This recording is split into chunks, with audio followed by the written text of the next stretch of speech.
যেহেতু তোমরা শতে শতে তোমরা মানুষ, তোমরা আমার কেউ আপন হলে না, আমার কেউ তোমরা আপন হইলে না। এই তিনজন মনে হয় আজকে আমার আপন হয়ে যাবে, কিন্তু তিনজন থেকে যখন দুইজন উঠে আসি, আরে এই রুহটা আবার কান্না শুরু করে দেয়। আরে তোমরাও দুইজন মনে হয় ওদের মতো তোমরাও পর হয়ে গেলা, আমাকে একা একা ফেলে তোমরাও মনে হয় চলে গেলা। বন্ধুরা আমার, যখন কফালাত বাবুকে বিসমিল্লাহি ফি সাবিলিল্লাহি ওয়া আলা মিল্লাতি রাসূলিল্লাহ যখন এই কথা বলে, তখন খাটলি যখন বন্ধুরে খাড়াল যখন বিছা দিয়ে যখন আবার ব্যক্তিটা উঠে আসে, রুহটা কান্দে ডাক দেয়, কয় আরে এত সাদের আমার দালান কোটা সবকিছু আমি রেখে আসলাম, আমার স্ত্রী কোথায়, আমার সন্তান কোথায়, আমার পরিবার পরিজন তোমরা কোথায়, আমাকে আজকে এই গহ্বরের মধ্যে তোমরা একা একা আমাকে রেখে যাচ্ছ, নাই কোনো সাথী, নাই কোনো বাতি, নাই কোনো গমকে, নাই কোনো সাহায্যকারী, একা একা তোমরা আমাকে রেখে যাচ্ছ। দেহ তোমার চর্মচর গলে পচে যাবে, শিরায় উপশিরা গুলো ছিন্ন ভিন্ন হবে। কথা বলেন ঠিক কিনা? আরো জোরে বলেন। দেহ তোমার চর্মচর গলে পচে যাবে, শিরায় উপশিরা গুলো ছিন্ন ভিন্ন হবে, মুন্ডু মেরুদণ্ড সবই হবে খণ্ড খণ্ড। মারহাবা বলেন। মুন্ডু মেরুদণ্ড সবই হবে খণ্ড খণ্ড, পড়ে রবে মাটির উপর। রে মন আমার কেন বান্ধ দালান ঘর, একদিন মাটির ভিতরে হবে ঘর। রে মন আমার কেন বান্ধ, প্রাণ পাখি উড়ে যাবে পিঞ্জর ছেড়ে, ধরা ধবি সবই রবে তুমি যাবে চলে, প্রাণ পাখি উড়ে যাবে পিঞ্জর ছেড়ে, ধরা ধবি সবই রবে তুমি যাবে চলে। বন্ধু বান্ধব যত মাতা পিতা তারা সুত, বন্ধু বান্ধব যত মাতা পিতা তারা সুত, সকলই রবে তোমার পর। রে মন আমার কেন বান্ধ দালান ঘর, একদিন মাটির ভিতরে হবে ঘর। রে মন আমার কেন বান্ধ দালান ঘর। জোরে বলেন মারহাবা। আমার বন্ধুগণ, কেন আমি হাদিসটা বললাম? ও সম্মান বন্ধু আবার একটু পরে বুঝতে পারবেন। সম্মানিত ভাইরা আমার, আল্লাহ রাসূল সাল্লাল্লাহু আলাইহি সাল্লাম আয়েশার কোলের মধ্যে মাথা দিয়ে শুয়ে আছেন। বলবো ভাই, শুনবে? শুনবে? আয়েশার কোলে মাথা দিয়ে শুয়ে আছেন।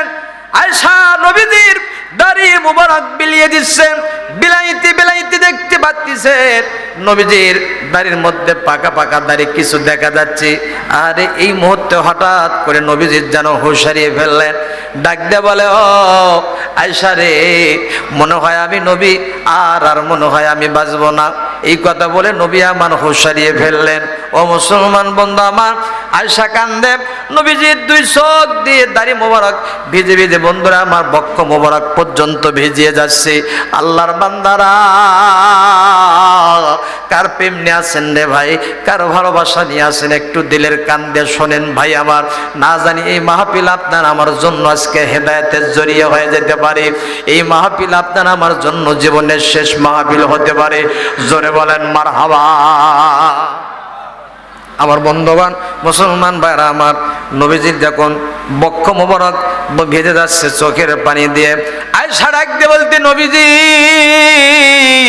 কেন আপনি কান্দেন, আপনি কেন হুঁশ হারিয়ে যাচ্ছেন, আপনার আবার হুঁশ ফিরিয়ে আসতেছে, আপনার কেন হুঁশ হারিয়ে যাচ্ছে বুঝতে পারি না।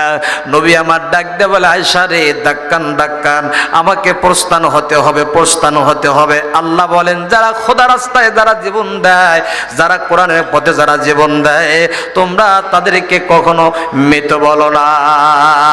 আল্লাহ বলেন ওয়ালা তাকুলু লিমান ইউকতালু ফি সাবিলিল্লাহি আমওয়াত বাল আহইয়া ওয়ালাকিন লা তাশউরুন।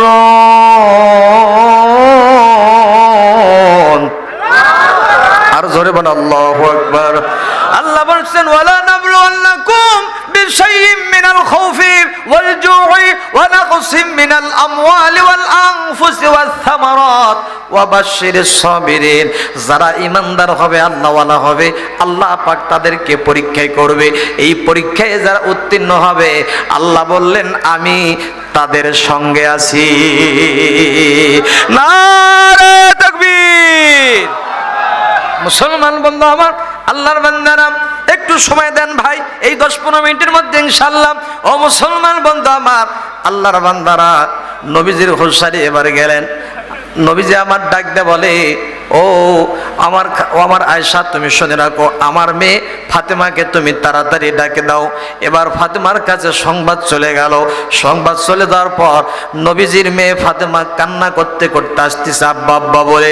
এবার নবীজির হুজরার মধ্যে সালাম দিয়ে যখন ঢুকে দেখতে পাচ্ছিছে না রে, নবীজির যেন হুঁশ হারিয়ে গেছে, 2 চোখ দিয়ে পানি গড়গড় করে পড়তেছে। আহারে, এবার ডাক দেখ আব্বা আব্বা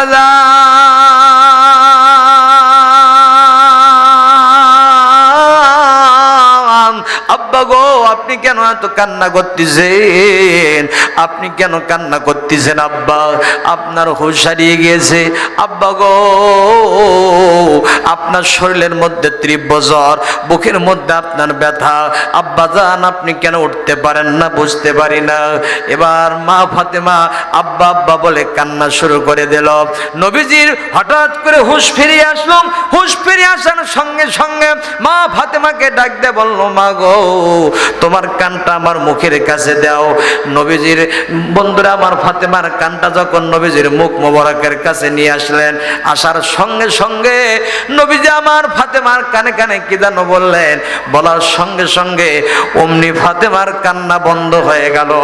জোরে জোরে বলেন মারহাবা। ফাতেমার কান্না বন্ধ হয়ে গেল।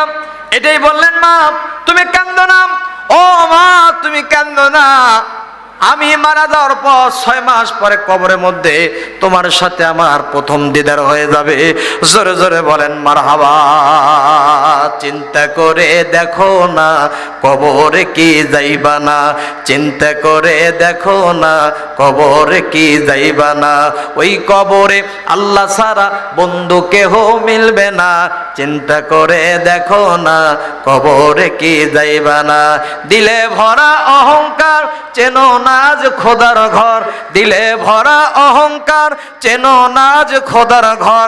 নামাজের লাগিয়া কি তোর মোটেও মায়া লাগে না। চিন্তা করে দেখো না কবরে কি যাইবা না, চিন্তা করে দেখো না কবরে কি যাইবা না। জোরে বলেন মারহাবা। আমার বন্ধুগণ, এবার ফাতেমার কান্না বন্ধ হয়ে গেল। হঠাৎ করে দরজার মধ্যে যেন বিকট একটা আওয়াজ হয়ে গেল। আওয়াজ হয়ে যাওয়ার সঙ্গে সঙ্গে এবার মা ফাতেমা দৌড় দিয়ে যেন ঘরের দরজার সামনে চলে গেলেন। ঘরের দরজার সামনে চলে যাওয়ার সঙ্গে সঙ্গে যেই মাত্র ঘরের দরজা, আপনারা শুনতেছেন শুনতেছেন ভাই, ঘরের দরজা যেই মাত্র খুললেন, খোলার সঙ্গে সঙ্গে দেখতে পাচ্ছেন বিশাল একটা যেন দেহের লোক, সাদা পোশাক পরিহিত, আসমান জমিনে যেন দাঁড় হয়ে আছে। পা দুটো যেন তার জমিনে আর মাথাটা যেন আসমানে। বিশাল একটা দেহের লোক দাঁড় হয়ে আছে। মা ফাতেমা দেখতে পাচ্ছেন মক্কা মদিনার লোকের সাথে তার চেহারার কোনো মিল নাই, ফেস কাটিমের কোনো মিল নাই।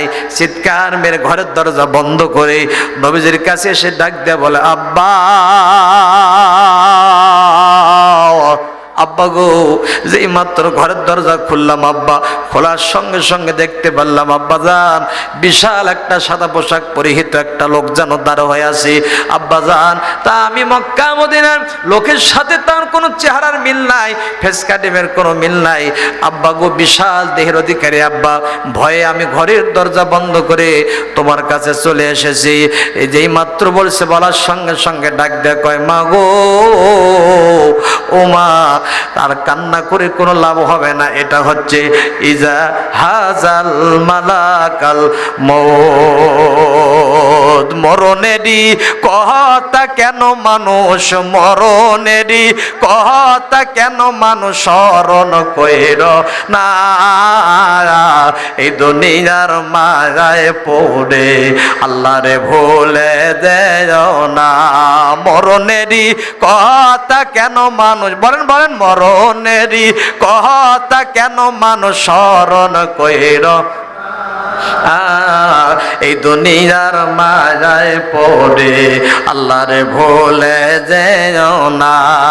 যত করো তালবাহানা মৃত্যু তোমায় ছাড়বে না, যত করো তালবাহানা মৃত্যু তোমায় ছাড়বে না।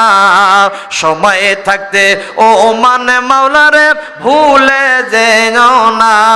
মরণেরই কথা কেন মানুষ, মরণেরই কথা কেন মানুষ স্মরণ কইর না, এই দুনিয়ার মায়ায় পড়ে আল্লাহরে ভুলে দেও না, এই দুনিয়ার মায়ায় পড়ে আল্লাহরে ভুলে না।